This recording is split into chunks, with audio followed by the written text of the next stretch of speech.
and love friends. This is the Bubbly Love reading. So we have 3 groups here today. We have group 1, group 2, and group 3. Choose what group resonates with you, and then we're going to get into it. Okay. Group 1. It is important right now to take a step back and spend some time alone. Instead of placing your focus on another, now is the time to give yourself.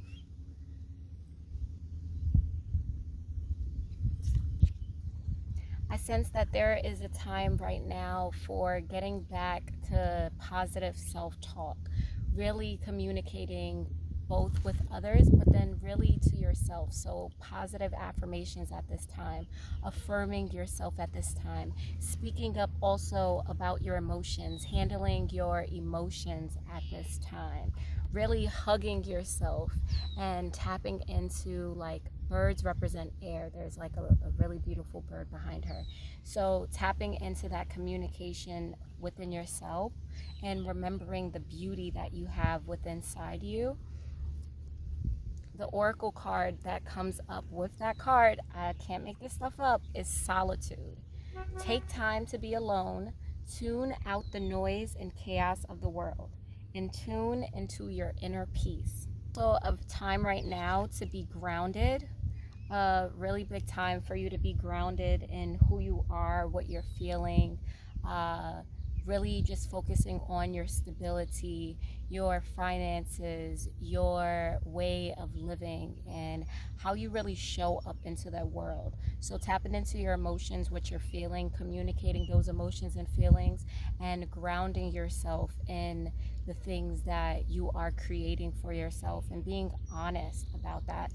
Right now is a big time for honesty for group number 1. Group number 2. Surrender.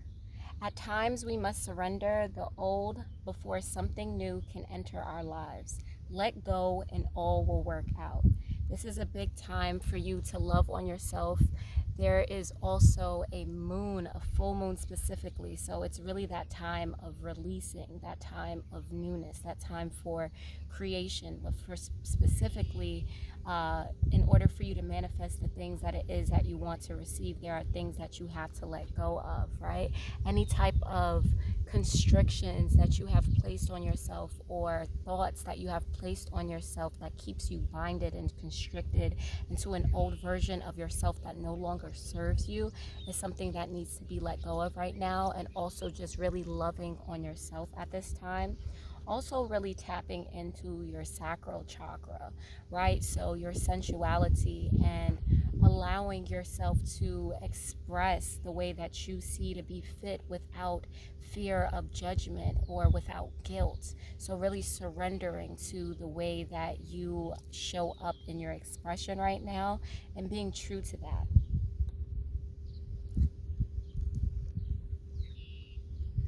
Suck it up.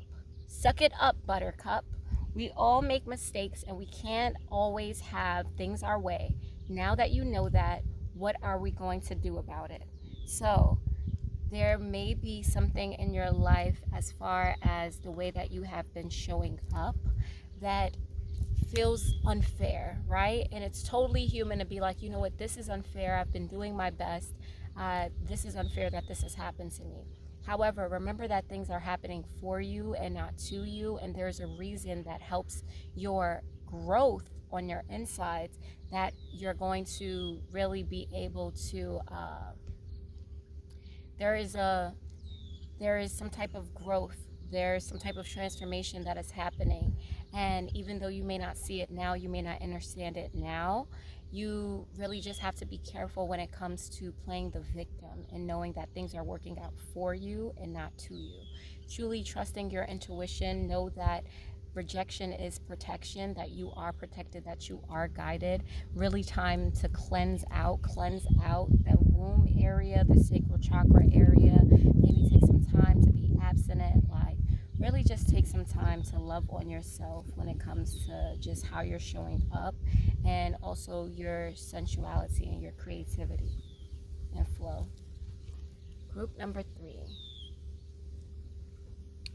sacred union.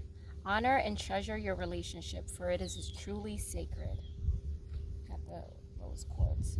So truly trusting that all of the relationships that feel in alignment with you are aligned at this time.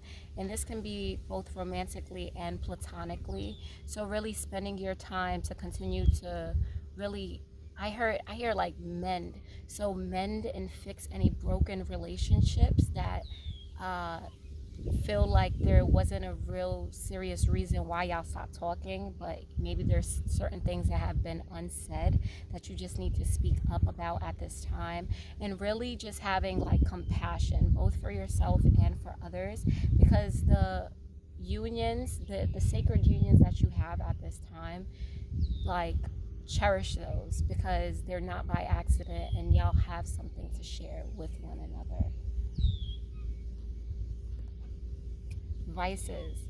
Whether we admit it or not, we all have or have had habits that do not serve our greater good. Use that knowledge to become a better version of you. So you may have some people in your life that are sacred to you, but maybe they have vices that have torn y'all apart, because maybe you don't indulge in the same things that you used to indulge in. And it's all about finding a balance on how you can still really connect with these people. If there are other ways that y'all connect that's more than just the vices, if they may have been someone in your life that you only connected through to these vices, then that is not for that relationship. It's really for the unions and the bonds and the relationships that y'all may have hung out and smoked before, or hung out and drank before, but there's so much more to those connections, so much more. So really just finding a balance and not just completely cutting them off and cutting ties with them because you don't indulge in those vices anymore, but really finding the other things that y'all connect on and really just, tapping into that and, spending time. This was the Bubbly Love reading. See you next time.